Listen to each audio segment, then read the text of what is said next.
नमस्कार, मैं श्रेया शुक्ला और आप देख रहे हैं देश का सबसे भरोसेमंद digital channel VK news. Gyanvapi विवाद पर इलाहाबाद कोर्ट का फैसला आ गया है। फैसले में एएसआई के सर्वे को मंजूरी मिल गई है, लेकिन सवाल ये कि इस सर्वे पर इतना बखेड़ा क्यों आखिर हुआ?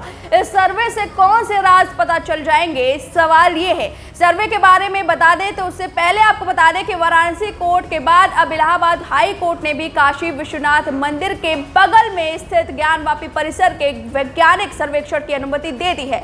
इलाहाबाद हाई कोर्ट में सर्वे को मुस्लिम पक्ष की तरफ से चुनौती दी गई थी। हालांकि कोर्ट ने वाराणसी अदालत का फैसला बरकरार रखा है। अब सील परिसर को छोड़कर बाकी सभी स्थानों का सर्वे शुरू कराया गया है।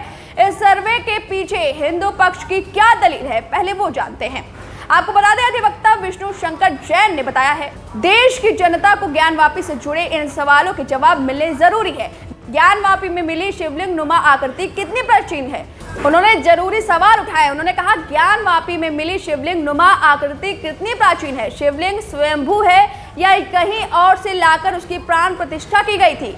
विवादित स्थल की वास्तविकता क्या है? विवादित स्थल के नीचे जमीन में क्या सच दबा हुआ है?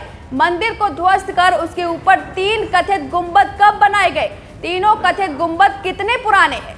यानी कि एएसआई द्वारा ज्ञानवापी मस्जिद परिसर के वैज्ञानिक सर्वेक्षण में ये पता चल जाएगा कि क्या वर्तमान संरचना जो कि मस्जिद की है, निर्माण एक हिंदू मंदिर की पूर्व मौजूदा संरचना के ऊपर किया गया था कि यानी कि मंदिर को तोड़कर उस पर मस्जिद बना दी गई। आपको बता दें कि एएसआई मस्जिद के 3 गुंबदों के ठीक नीचे ग्राउंड पेनिट्रेटिंग रडार GPR सर्वेक्षण कराई जाएगी और यदि जरूरत पड़ी तो खुदाई भी की जा सकती है। एएसआई वैज्ञानिक तरीकों से इमारत की पश्चिमी दीवार की उम्र और निर्माण की प्रकृति की जांच करेगी। आदेश में सभी तहखानों की जमीन के नीचे GPR सर्वेक्षण करने और यदि आवश्यक हो तो खुदाई करने का जिक्र भी किया गया है।